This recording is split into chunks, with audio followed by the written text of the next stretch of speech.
तो प्यारे बच्चों थोड़ा ध्यान से सुनिएगा, समझिएगा कि यह जो हम लोग का नया अध्याय शुरू होने जा रहा है जिसका नाम है दो चर वाला रैखिक समीकरण युग्म। और आपको याद होगा कि आपको 9 में पढ़ाया गया था कि दो चर वाला रैखिक समीकरण, उसमें युग्म नहीं था। याद है कि भूल गया? तो अगर याद है तो थोड़ा ध्यान सुनना। आपको क्या बताया गया था कि जब आप 9th से 10th में जाओगे तो थोड़ा सा लेवल बढ़ जाएगा, एडवांस हो जाएगा। कैसे? थोड़ा ध्यान सुनना। अभी आप लोग कक्षा 10 का पहला चैप्टर एनसीईआरटी का रियल नंबर यानी कि वास्तविक संख्या, बहुपद यानी कि पॉलिनोमियल, बहुत डिटेल में, बात नहीं, बहुत डिटेल में हम लोगों ने पढ़ लिया है। और जो लोग भी इसको देखे नहीं होंगे तो आप क्या करना, जब ये वीडियो अपलोड होता है तो एक छोटा सा उसमें डिस्क्रिप्शन होता है, उसमें जाएंगे तो उस पूरे वीडियो का लेक्चर आपको मिल जाएगा। लेक्चर 1, लेक्चर 2, लेक्चर 3 ऐसे करके सबका लेक्चर मिल जाएगा। और आप आसानी से देख करके उसमें एक एक को अगर देख भी लेंगे तब भी आपको वास्तविक संख्या क्या होती है और बहुपद क्या होता है बहुत डिटेल में समझ में आ जाएगा। लेकिन अब यहाँ हम शुरू कर रहे हैं अध्याय 3 जिसका नाम है दो चर वाला रैखिक समीकरण। इसको एक बार में आपको याद हो जाएगा, समझ में आ जाएगा। इस बात को बस विशेष ध्यान रखिएगा कि पढ़ाई करते समय कलम और कॉपी आपके पास होना चाहिए, पहली बात। और दूसरी बात, आपको 1 से 2 बार रिवीजन करेंगे, आपको दिमाग में परमानेंट फिक्स हो जाएगा। अब बस देखो, क्लास को एंजॉय करो कि दो चर वाला जो रैखिक समीकरण है वो आखिर में है क्या और इसको हम पढ़ेंगे कैसे। थोड़ा ध्यान सुनिएगा। और जो लोग लेट आ रहे हैं, कल से अगर आप 8 बज के अगर 5 मिनट पर भी आए तो गेट बंद हो जाएगा, बाहर निकल जाएंगे। इस बात का विशेष ध्यान कि जो लेट आएंगे उनके लिए कल से गेट बंद कर देंगे, यहाँ से आने ही नहीं देंगे।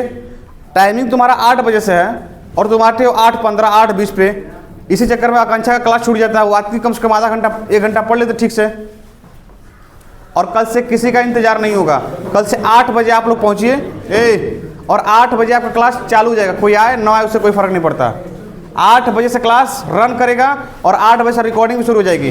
जो लेट आएंगे वो अपना देखेंगे हालचाल। हाँ, तो थोड़ा ध्यान सुनिएगा। हम बात कर रहे हैं इस वाले चैप्टर पे जिसका नाम है दो चर वाला रैखिक समीकरण युग्म। अब होता क्या है कि जब हम दो चर वाला रैखिक समीकरण युग्म की बात करते हैं तो पहले तो इस पाठ के ही बारे में हम लोग डिटेल में पढ़ते हैं कि क्या है इस नाम का मतलब।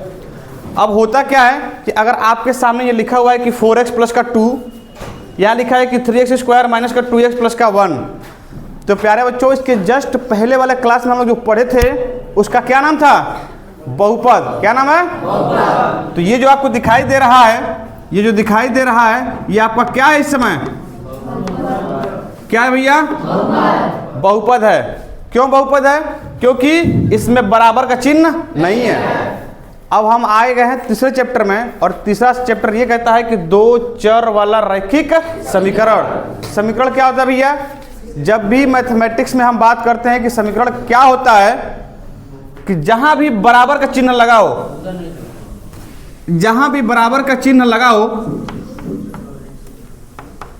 उसको हम क्या बोलते हैं? समीकरण। मतलब इसको हम बहुपद बोलते हैं। और इसी बहुपद में बराबर को जब कुछ भी लिख दो, यहां तो मैंने रैंडम कोई भी नंबर लिख दिया है, 0 लिख दिया है, आप 0 के अलावा कुछ भी लिख देते हो तो ये हो जाएगा समीकरण। मतलब 4x प्लस का 2 इक्वल टू में 0, 3x स्क्वायर माइनस का 2x प्लस का 1 इक्वल टू 0। इस 0 की जगह पे आप कुछ भी लिख सकते हो, इसमें कोई इशू नहीं है। लेकिन केवल बराबर का चिन्ह लगते ही इसको क्या बोल देंगे? समीकरण बोल देंगे। अब हम बहुपद से किस में पहुंच गया? बहुपद से हमारा जो रेलगाड़ी है वो चलते चलते कहाँ पहुंच गया? समीकरण में। क्या यहाँ तक की बात सबको समझ में आया? समीकरण का मतलब सिर्फ इतना, जहां बराबर का चिन्ह लगा हो समीकरण बदल गया। यहां तक की बात सबको समझ में आया? ठीक है। अब हम थोड़ा इस चैप्टर के नाम के बारे में थोड़ा सा डिस्कशन करते हैं और थोड़ा ध्यान से सुनिए, समझिए कि क्या कह रहा है ये चैप्टर हमसे कि दो चर वाला रैखिक समीकरण। आपके सामने हम 2-3 एग्जाम्पल लिखते हैं और देखते हैं कि किसको किसको समझ में आ रहा है। अगर मैं आपके सामने ये लिखूं कि लिखा है कि भैया कि 4x का स्क्वायर और माइनस का मैंने कह दिया कि भैया 2 ही है यहाँ पर और बराबर में कह दिया कि 0 है, 0 लिखा हुआ है, तो आपको एकदम बहुत डिटेल में समझाया गया था। जब बहुपद चैप्टर पढ़ाए थे तो रैखिक क्या होता है, द्विघात क्या होता है, त्रिघात क्या होता है, चतुर्घात क्या होता है, समझाया गया था। तो आपको याद होगा कि जब समझाया गया था तो रैखिक का मतलब ऐसा बहुपद जिसमें चर पे घात कितना होना चाहिए। अगर एक है तो रैखिक, दो है तो द्विघात, तीन है तो त्रिघात। क्या ये बात सबको समझ में आ रहा है ना। तो ये जो हमको लिखा हुआ है, हालांकि ये है समीकरण, लेकिन इसको लिखेंगे क्या, इसको लिखेंगे एक चर वाला, क्या लिखेंगे, एक चर वाला द्विघात समीकरण। क्यों भैया, आप हमको ये बताइए, इसमें x के अलावा, x हमारा चर है ना, x के अलावा कुछ और दिखाई दे रहा है क्या? कुछ दिखाई नहीं दे रहा है। मतलब ये x जो हमारा दिखाई दे रहा है वो एक चर में, एक चर वाला द्विघात समीकरण है। एक और एग्जांपल लेते हैं। जैसे मान लीजिए मैं ये कहता हूं आपके सामने कि भैया 2x का क्यूब है, माइनस का मैंने कह दिया कि 1 है और बराबर में मैंने कह दिया 0 है। क्या लिख दिया? 0 है। अब इसके सामने अगर हमको लिखें तो क्या लिखेंगे भैया? हम एक चर वाला द्विघात समीकरण, सॉरी त्रिघात, कल का बहुत टैलेंट हो गया पढ़ के सब, त्रिघात, ठीक है भैया। अब थोड़ा इसको देखो, अगर मैं ये कह रहा हूं कि भैया कि 4x का स्क्वायर माइनस का 2x और सॉरी 2y कर देते हैं और बराबर में कहते हैं कि 0, ध्यान सुनना। अब इसको हम क्या बोलेंगे भैया? हम कहेंगे कि दो चर वाला द्विघात, कल पढ़ा दिए सब, हीरो हो गए सब। अब ध्यान सुनो, ये लिखा हुआ है कि 4x स्क्वायर माइनस का 2y। अब इसमें टोटल चर कितने दिखाई दे रहे हैं? 2। इसमें 2 चर आ गया, लेकिन ये भी क्या है? अभी ऊपर लिखे हैं एक चर वाला द्विघात समीकरण, ऊपर लिखा गया एक चर वाला त्रिघात समीकरण, उसके बाद 2 चर वाला द्विघात समीकरण। इन तीनों को इस चैप्टर में पढ़ना ही नहीं है। ये आपको समझाने के लिए, एक्स्ट्रा नॉलेज के लिए आपको समझा रहे हैं। आपको क्या पढ़ना है थोड़ा उसको देखो। हम कह रहे हैं भैया कि लिखा हुआ कि x प्लस का y, x प्लस का बराबर में क्या लिखा है? 0 लिख दिया। अब थोड़ा ध्यान सुनो, इस पूरे लाइन में देखोगे तो x पर घात कितना है, y पर कितना है? अब इसमें चर कितना है? 2। इसको कहते हैं 2 चर वाला रैखिक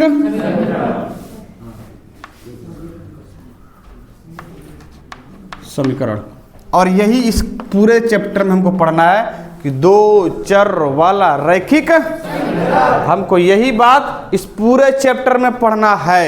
अब थोड़ा ध्यान सुनना, अगर मान लो मैं ऐसे लिखता हूं कि x है प्लस y है प्लस z है बराबर में 0 है, तो इसको क्या बोलेंगे? 1 2 3, मतलब 3 चर वाला रैखिक कहेंगे भैया कि 3 चर वाला रैखिक समीकरण। तो आपको क्या क्या बातें समझ में आ गया? एक तो हमको 2 चर वाला रैखिक समीकरण पढ़ना है और बाकी लोग को छोड़ देना है। ये केवल आपको समझने के लिए, एक्स्ट्रा जानकारी के लिए समझाया जा रहा है कि अगर कहीं दिखे तो जल्दीबाजी में गलती ना कर दो। इन तीनों को नहीं पढ़ना जिसको बॉक्स बनाया गया। जैसे मान लो मैंने कह दिया कि भैया कि 4x माइनस का 2y और बराबर में कह दिया 0, इसको भी पढ़ना है। इसको भी कहेंगे कि 2 चर वाला क्या हो जाएगा? रैखिक समीकरण। क्या यहां तक की बात मुकम्मल हो गई सबको? अब थोड़ा ध्यान सुनना, हमको पढ़ना सिर्फ एक तो ये वाला है और दूसरा ये वाला। इसमें त्रिघात वाला, द्विघात वाला या 3 चर वाला, इनको नहीं पढ़ना, केवल इन्हीं दोनों को हमको पढ़ना है, बाकी को डिलीट कर देना है यहाँ से। क्या ये बात समझ में आए सबको? अब आते हैं, अब तक अब क्या समझा कि 2 चर वाला रैखिक समीकरण, मतलब यहां तक समझे हो, युग्म के बारे में भी नहीं पढ़े हो। आपको 9 में बहुत डिटेल में समझाया गया था कि जब आप जब जाएंगे 10 में, तो 9 में भी ये चैप्टर है कि दो चर वाला रैखिक समीकरण। दो चर वाला कि एक चर वाला है जी? हाँ ठीक है। तो अब उसमें होता क्या है कि उसमें युग्म नहीं था। क्या नहीं था? इसमें थोड़ा सा एडवांस कर दिया युग्म। युग्म का मतलब होता है जोड़ा। क्या होता है भैया? युग्म का मतलब होता है जोड़ा। क्या होता है? जोड़ा। चलो भैया, जोड़ा घोड़ा नहीं, जोड़ा। जोड़ा मतलब कम से कम कितने समीकरण होंगे? दो समीकरणों को इसमें पढ़ना है और दोनों समीकरणों को हल करना है। हल का मतलब भैया ध्यान सुनना, दो समीकरणों को हल करना है, उसमें x का मान ज्ञात करना है, y का मान ज्ञात करना है, या a से लेकर के z तक किसी भी फॉर्मेट में देता है तो उसको हल करके उसमें x का मान निकालना है, उसमें y का मान निकालना है। क्या यहाँ तक की बात सबको समझ में आया? अब क्या होता है इसमें, इस तरह के सवालों को पढ़ने के कुल हमको जो है 3 विधियां पढ़ना होता है। 4 है लेकिन पढ़ना कितना है? 3। पहला हमको पढ़ना है ग्राफीय विधि। क्या पढ़ना है? और दूसरा हमको पढ़ना है प्रतिस्थापन विधि। उसके बाद से अरे भैया विलोपन प्रतिस्थापन दोनों अलग अलग बातें हैं, लेकिन आंसर एक ही आता है, लेकिन तरीके अलग अलग हैं। कल क्या समझाए थे? अगर मान लीजिए आपको सुभाष चौक जाना है तो कोई यहाँ से इधर जाएगा, मतलब कटकुइया होते हुए, कोई स्टेशन होते हुए, कोई पूरा स्टेशन पार करके जाएगा, लेकिन जाएगा सुभाष चौक ही ना। उसके आंसर पर कोई फर्क नहीं पड़ेगा। उसके रास्ते अलग अलग हो सकते हैं लेकिन आंसर एक ही हो सकता है। समझ में आई बात? अब होता क्या है समीकरण का हल? 1 मिनट में थोड़ा बोर्ड पर देखिए। मैं जैसे मान लो एग्जाम्पल के तौर पर समझाने के लिए मैं लिख रहा हूँ। यह लिखा है कि x प्लस का y और बराबर मैंने कह दिया कि 10। क्या लिख दिया? 10। मैंने लिख दिया कि x प्लस वाई बराबर क्या लिख दिया? 10। मान लो 10 लिखा हुआ है। अब इसका मतलब क्या है? इसको हल करने का मतलब, अब इसका ये मतलब इसमें x का मान पता करो, y का मान पता करो। x का मान निकल गया कुछ, y का मान निकल गया कुछ, तो x और y के जो मान निकल करके आएंगे उसमें इसमें रखने पर इसको सेटिस्फाई करना पड़ेगा, संतुष्ट करना पड़ेगा। मतलब जैसे मान लो कि इसको मैंने हल किया और x का मान आ गया भैया 3 और y का मान मैंने कह दिया कि आ गया 7। कितना आ गया? 7। अब x और y का मान इसमें रखेंगे। अगर ये 10 के बराबर नहीं आया मतलब सवाल गलत है। जैसे मान लो तो इसमें x की जगह पर रखा 3, y की जगह रख दिए 7 और यहाँ बराबर में 10 चल रहा है तो 10, तो देखो 7 मतलब 7 और 3 मिलकर 10 बराबर क्या हो गया? ये हो गया हमारा सही आंसर। अब यही मान लो हम कह दिए कि अगर x की जगह पे हम यहाँ कह देते हैं, x की जगह मान लो कह दिए कि 2 और y की जगह कह दिए मान लो 3, तो क्या 2 + 3 कभी 10 के बराबर होता है क्या? तो गलत हो गया ना। तो इसमें मोटा मोटी काम हमको क्या करना है? हमको दो समीकरणों को हल करना है। हल करने का सबसे पहला और सरल जो उपाय है उसको हम लोग कहते हैं ग्राफीय विधि। क्या कहते हैं? ग्राफीय विधि से पहले हल करना सीखेंगे, फिर प्रतिस्थापन होगा, चाहे विलोपन, दोनों में से कोई एक आएगा पहले। उसके बाद से एक अगर प्रतिस्थापन आ गया तो फिर विलोपन। ये 3 टॉपिक आप पढ़ लिए मतलब पूरा चैप्टर क्या हो गया? खत्म। 3 टॉपिक, 3 लेक्चर, 3 चैप्टर खत्म, मतलब 3 एक्सरसाइज खत्म। उसके बाद से अगला चैप्टर। इसको जैसे लिखे हुबहू लिख लीजिए। हाँ तो प्यारे बच्चों थोड़ा ध्यान से सुनिएगा और देखिएगा। अब है क्या कि आप लोगों ने ये तो समझ लिया कि दो चर वाला रैखिक समीकरण जो युग्म होता है उसका मतलब क्या होता है। अब तक सिर्फ आपने इतना सीखा है। अब आप सीखेंगे कि ग्राफीय विधि से किसी को कैसे हल करना है। पहले ग्राफीय विधि लिख लेते हैं कि ग्राफ विधि द्वारा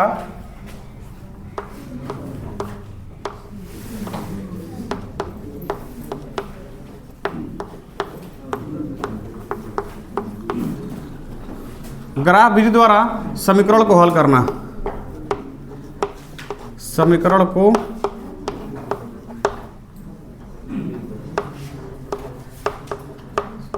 आपके लिए इतना आसान होगा, बस ध्यान से देखते जाओ, समझते जाओ। कुछ नहीं है इसमें, इस पूरे चैप्टर में कुछ ऐसा नहीं है कि जो आपको लगे अरे बड़ा कठिन है, हम नहीं कर पाएंगे। एकदम आसान होता है। अब देखो इसमें सवाल 2 तरीके से पूछे जाते हैं। कितने तरीके से? 2 तरीके से। एक तो आपको वो डायरेक्ट समीकरण दे देता है। जैसे एक एग्जाम्पल उठाते हैं, पेज नंबर 31 पे है और सवाल उदाहरण नंबर 1 ही है। उदाहरण नंबर आपको 1 बता रहे हैं, पहले उसको समझ लेते हैं, उसके बाद आगे बढ़ते हैं। उदाहरण नंबर जो है एनसीईआरटी का वो 1 है और इसमें बोला गया है कि ग्राफ द्वारा जांच कीजिए कि समीकरण युग्म, मतलब दे दिया है नीचे, इतना संगत है, यदि ऐसा है तो ग्राफ द्वारा हल कीजिए। संगत क्या होती है, हाँ, इसके बारे में हम लोग बाद में बात करेंगे। संगत क्या होती है, प्रतिच्छेदन क्या होती है, इन सब चीज़ों के बारे में बाद में बात करते हैं। इसने सीधे सीधे बोला है कि पहले इसको ग्राफ विधि के द्वारा हल कीजिए, ग्राफीय विधि द्वारा हल करना है। तो पहले हम हल करना सीखते हैं। इसने बोला है कि ग्राफ विधि द्वारा, ग्राफ विधि द्वारा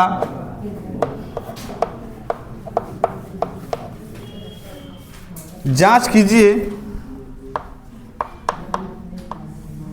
या हल कीजिए, दिए गए समीकरण को हल करिए। अपने तरफ से दिए गए समीकरण को क्या करना भैया, हल करिए।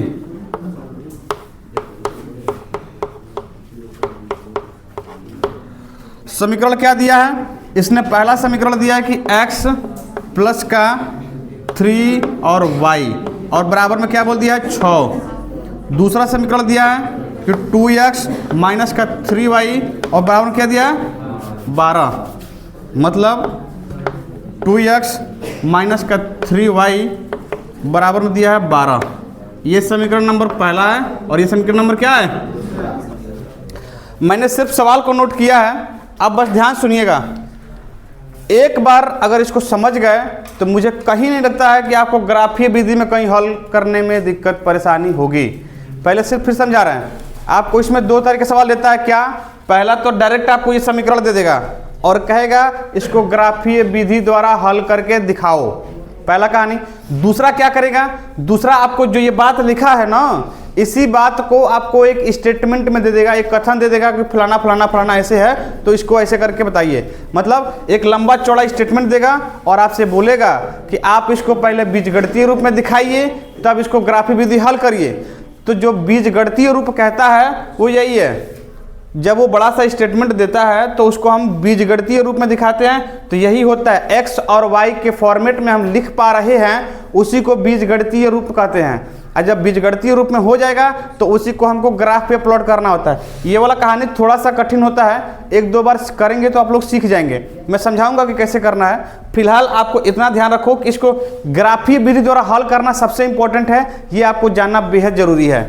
तो पहले इसको सिखाते हैं, फिर आपको ये सिखाएंगे कि बीजगणितीय रूप में कैसे लिखा जाता है। अब सब लोग ध्यान से बिना कलम कॉपी चलाए बोर्ड पर केवल देखना है, लिखने का बिल्कुल प्रयास नहीं करना। घर पे जाएंगे तो ये वीडियो मिल जाएगा, लेकिन यहाँ केवल समझने का प्रयास करिए। तो क्या है, हम शुरू करते हैं पहले समीकरण से। हम कह देते हैं कि समीकरण 1 को उठाइए, कह देंगे समीकरण 1 को उठाया भैया। समीकरण 1 से,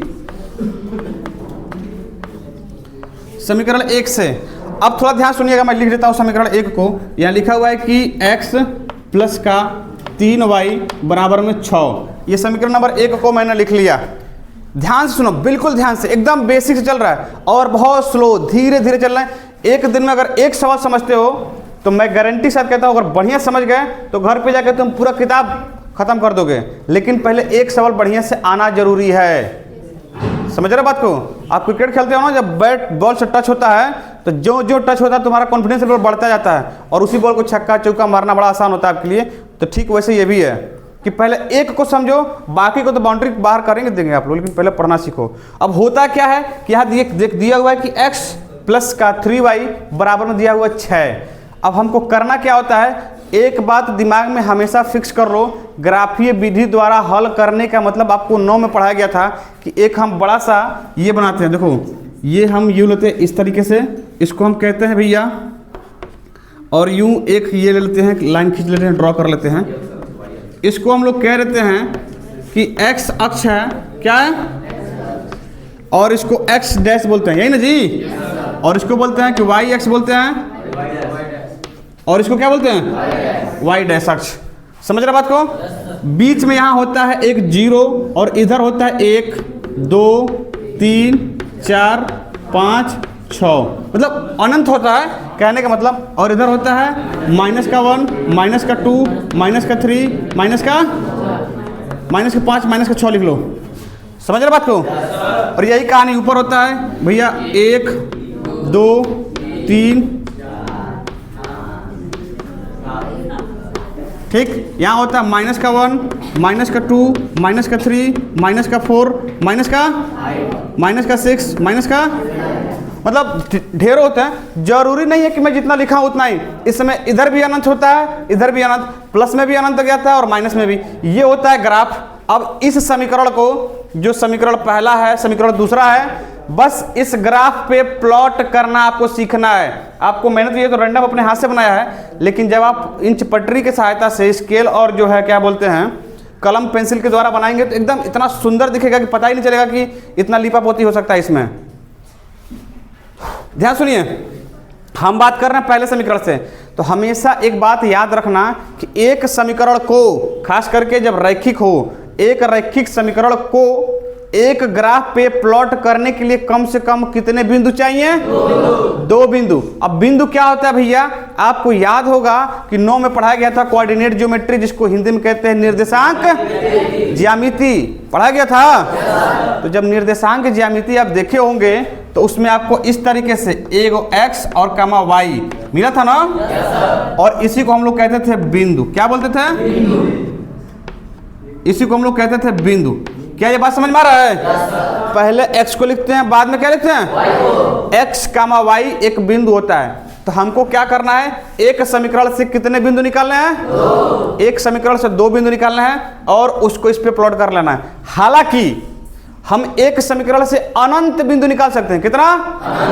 एक समीकरण से अनंत बिंदु निकाल सकते हैं, लेकिन टाइम हो गया, जाइए। यही समस्या, इसीलिए कहते थोड़ा टाइम से आओ तो उसका उस बेचारे की क्लास नहीं छूटेगा।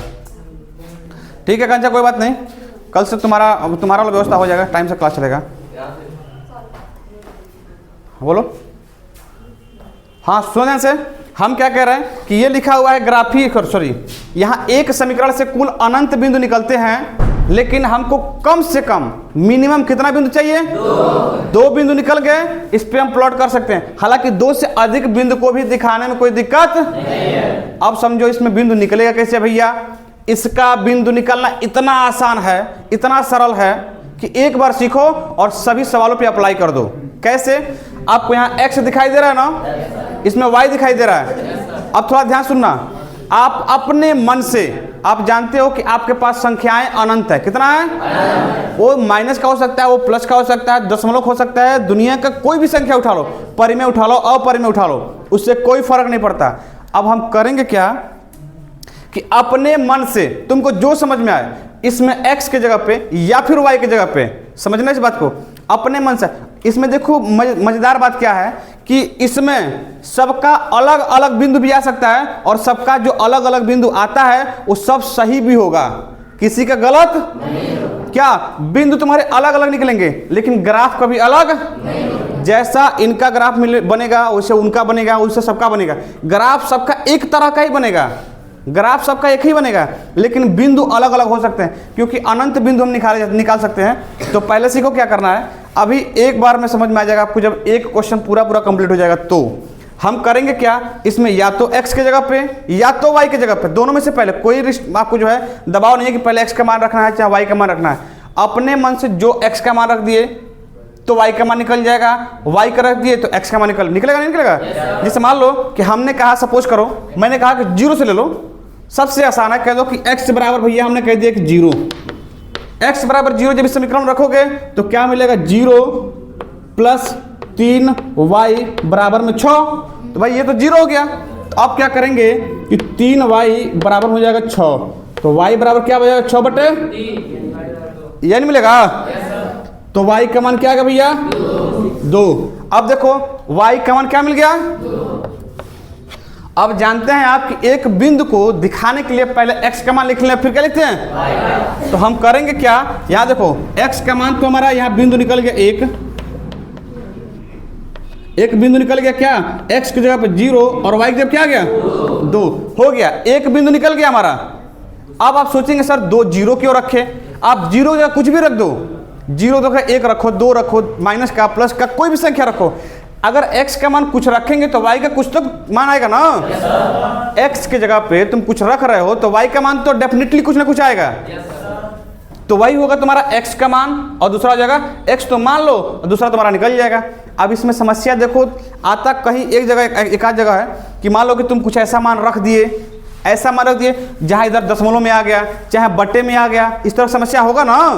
जैसे मान लो कि हम x की जगह पर रख दिए कि भैया 1 रख दिए, मान लो तो 1 को इधर ले आएंगे तो 6 में से 1 घट जाएगा तो 5, तो 5/3 आएगा ना।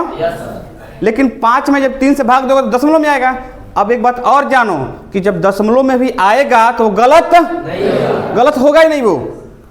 बशर्ते क्या दिक्कत होगी, दिक्कत होगा इस पे ग्राफ पे प्लॉट करने में, ग्राफ में दशमलव दिखाने में। लेकिन जब हम ये कह रहे हैं कि भैया हमारे पास अनंत संख्या है तो दशमलव में क्यों जाना, हम ऐसा संख्या रखेंगे जो कट जाए पूरा, या तो पूरा 1 है, 2, 3, 4, माइनस कुछ भी है सब चलेगा। माइनस में पूरा संख्या है, प्लस में पूरा है, हमारे पास अब अनंत संख्या है तो कुछ भी ले सकते हैं। तो क्या ये बात समझ में आया? तो एक बिंदु, अब बताओ y की जगह क्या रख दे, जो तुम कहोगे वही रख देंगे। y की जगह क्या रख दे इसमें? अरे भाई जो तुम्हारी किताब में जो दिया हुआ है x का मान 2 जो रखा हुआ है, हम उसके अलावा कोई मान रख देते हैं। क्या रख दे जिससे आंसर आसानी से मिल जाएगा? क्या रख दें? 1, 2, 0 कुछ भी। अरे 0 रखेंगे तब भी आंसर सही है। सुनो, हाँ y बराबर 2 रखते हैं, ठीक है भैया, y बराबर रख दें 2। चलो भाई चंद्रकेश का माना जाएगा बात। हमने कहा भैया y बराबर कह दिया 2। अब इसमें रखो, तो यहाँ पे देखो इसमें रखना है x, नहीं, x प्लस y मतलब 3 है, और y की जगह कह दिया कि 2, और बराबर में क्या है 6, यही ना होगा। तो क्या मिल गया भैया 3 दूना, तो ये हो जाएगा x प्लस का 6 बराबर में 0, तो ये इधर गया तो x बराबर हो जाएगा 6 और 6 माइनस का 6, तो x का मान कितना आ गया भैया 0। x का मान आ गया 0, मतलब 0 कामा क्या मिल गया, बिंदु क्या मिल गया भैया, दोनों के दोनों मान एक ही जैसा आ गया, दोनों के दोनों मान क्या हो गए, ठीक है। कुछ और निकाल के देख रहे थे, हालांकि गलत नहीं है, ये भी सही है, आप और भी निकालो। जैसे एक समीकरण को ग्राफ पे दिखाने के लिए हमारे पास अनंत बिंदु है, कितने हैं, अनंत बिंदु है, तो उसमें एक आध और निकाल के चेक करते हैं क्या आता है। चलो भैया हम मान लेते हैं थोड़ी देर के लिए कि x की जगह पे चाहे y की जगह क्या रख ले भैया, चलो y की जगह कुछ और रख लेते हैं। हालांकि देखो ये 2 बिंदु निकला है तो उससे काम हमारा आसान हो जाएगा। आप चाहें तो कैसे दिखाएंगे, देखो 0,2 कहाँ गया, 0,2, तो 0 कहाँ है, x पर तो 0 ये है और y पर 2 ये है ना, दिखाई दे रहा है, तो 0,2 यानी यही वाला बिंदु है, सही है ना जी, 3 दूना 6, 6 माइनस 1, ठीक है, हाँ y का मान ठीक है।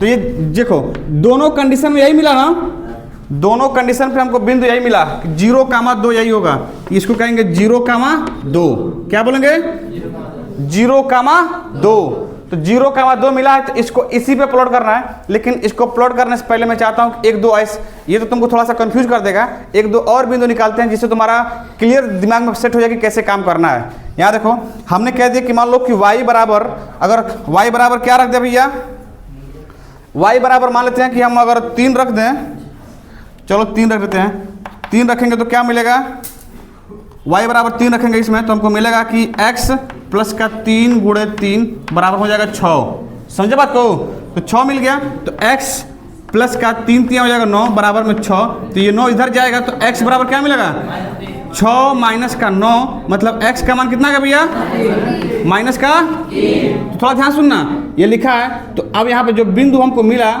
वो बिंदु हमको क्या मिल गया भैया कि 3 कामा माइनस का 3 कामा माइनस का ये मिल गया। एक और निकाल लेते हैं छोटा सा, कौन सा निकाल दे बोलो, सॉरी हाँ माइनस इधर रहेगा, ये रहेगा माइनस का इधर रहेगा और ये 3 रहेगा, क्यों, क्योंकि y का मान हमने 3 लिया है और x का मान माइनस का 3 निकला हुआ है। अब इसको थोड़ा ग्राफ पे दिखाओ, कहाँ है भैया y का मान, y का जो मान है थोड़ा ध्यान सुनो, कहाँ है, x का जो मान है कितना है -3 है ना, ये देखो ये है -3 और ये है 3 और ये है -3, यही ना जी, तो देखो ये है कहाँ गया 3 का -3, इसको अगर थोड़ा ध्यान से देखोगे डॉटेड लाइन से तो मिलाओगे तो तुम्हारा यहाँ जाकर मिलेगा, ये नहीं मिलेगा जी। तो पहला बिंदु तुमको ये मिल गया, तो इसको हम कह देंगे 3, यहाँ पे थोड़ा साइड में लिख दो कि 3 -3 का 3 लिखा हुआ है। इसको दिखाने में कुछ दिक्कत नहीं हो रहा है। तो देखो पहला बिंदु मान लेते हैं ये है, ये बिंदु पहला है और ये दूसरा है। अब हमको करना क्या होता है, थोड़ा सा और इसको और ऊपर ले जाओ, रुक जा हो शोर में। ये देखो अब ये जो बिंदु हमको मिला है इसको कहेंगे -3, अब देखो जब दो बिंदु हमको मिल जाए, ध्यान सुनना, जब 2 बिंदु मिलेगा तो उसको क्या करना है, स्केल यहाँ लगाना है और यहाँ लगाना है और इससे जोड़ देना है। क्या करना है, जोड़ना नहीं है बल्कि इसको खींचते जाना आगे तक, यूं, और इसको भी आगे तक खींच देंगे ऐसे।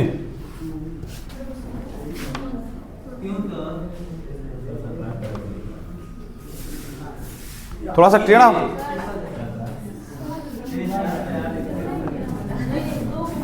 शोर नहीं। ये देखो एक तो ये बिंदु मिला और दूसरा ये बिंदु, इसको हमने इसको ड्रॉ कर दिया और यहां लिखेंगे क्या, शोर नहीं, यहां कहेंगे भैया कि ये x है प्लस का 3y और बराबर में 6। ये जो समीकरण है उसका ग्राफ u बन गया। समझे बात को।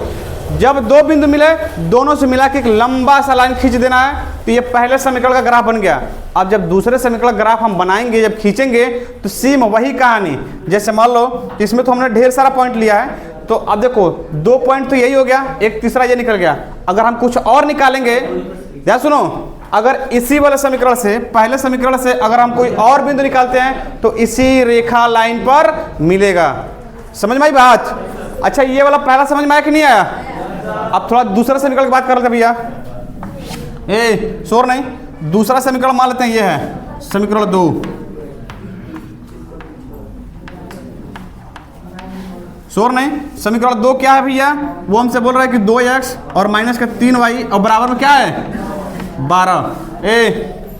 अब बताओ x की जगह क्या रख दें, x की जगह क्या रख, 0 ले लेता हूँ। यहाँ पे 2 और गुणा 0 और -3y और बराबर क्या आ गया 12, तो ये तो 0 हो गया ना। और इसको कहेंगे कि -3y बराबर में 12, यानी कि y बराबर हो जाएगा -12/3। तो y का मान क्या मान निकलेगा भैया, y का मान कितना आ गया, शोर नहीं।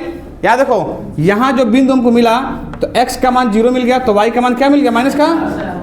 ये एक बिंदु हमको मिल गया, यहाँ से एक बिंदु और चाहिए, x की जगह पे या y की जगह कुछ भी रख दो। तो सपोज करो हमने y की जगह 0 कर दिया। इस बार हम क्या कहते हैं कि y बराबर हम 0 कर लेते हैं। तो जब y बराबर 0 करोगे तो यहाँ मिलेगा कि 2x -3 और गुणे 0 और बराबर हो गया 12। तो यानी कि 2x और बराबर में क्या मिल जाएगा 12, तो x बराबर हो जाएगा 12/2। तो x का क्या मान आ गया, यही ना है भैया। तो हम कह देंगे कि 6,0, ये एक बिंदु हमको मिल गया। क्या यहाँ तक बात सबको समझ में आया। इसमें और भी बहुत सारे बिंदु निकल सकते हैं, लेकिन आवश्यकता नहीं है। हमको सिर्फ इस सवाल को हल करने के लिए कम से कम 2 चाहिए, अधिक से अधिक कितना भी है कोई दिक्कत वाली बात नहीं है। अब इसको थोड़ा इसको प्लॉट करिए तो क्या करेंगे। अब देखो पहले 0, -4 देखो कहाँ है, तो 0 तो भाई x पे यही है, लेकिन y पर जाओगे तो -4 यही ना है कि नहीं है। तो ये हो गया, ये जो बिंदु है इसको कहेंगे कि भैया 0, माइनस का क्या है 4, 0, माइनस का क्या है, ठीक है। अब एक 6, क्या है 6, मतलब अगर थोड़ा ध्यान से देखोगे तो तुमको ये जो मिलेगा 6, तो 6 तुम्हारा ये है, यही ना है, और y पर 0 है, मतलब ये वाला बिंदु तुमको मिलेगा, ये मिलेगा तुमको 6, कहेंगे कि 6, 0, क्या मिल गया 6, 0। अब इन दोनों को, मतलब इन दोनों बिंदुओं को मिला देना है, इन दोनों को। अब चूंकि थोड़ा ध्यान से सुनो, ये लाइन हमारा टेढ़ा है, नहीं तो ये जो रेखा जा रही है ना ये 6 पर जा गिरेगा। ये जो लाइन है, ये देखो ये जो लाइन जा रहा है ना, ये पूरा थोड़ा सा इसको हम ठीक कर देते हैं कि ये जो लाइन है हमारा, इसको सीधा कर दिया जाए। इसको होगा क्या, ये यूं जाएगा, ये थोड़ा सा बन नहीं पा रहा, नहीं तो आप लोग बनाएंगे ग्राफ पे तो बिल्कुल ठीक बनेगा, ठीक। और जब इसको इन दोनों को जब मिलाओगे तो कुछ यूं जाएगा, सही कर दे रहा है, यहाँ यही दिक्कत है। इन दोनों को मिला दो, ये आगे जाएगा, थोड़ा टेढ़ा बन रहा है क्या, कह रहे हैं जब बोर्ड पे बना तो टेढ़ा बन रहा है, लेकिन जब कॉपी बनाओगे एकदम एग्जैक्ट सही बनेगा। तो क्या बन गया, ये है हमारा पहला समीकरण x प्लस का 3y बराबर में 6, और ये जो हमारा एक समीकरण है इसको कहेंगे 2x माइनस का 3y और बराबर में 12। बस यही है ग्राफी विधि, हल हो गया। ये होता है एग्जैक्ट आपका लगाने का तरीका। और आप देखोगे अगर आप थोड़ा ध्यान से देखो तो आपका जो ग्राफ बना है वो ठीक इसी तरह से है कि नहीं है? अरे थोड़ा टेढ़ा है तो क्या, पर मेरा है ना, नोट करिए।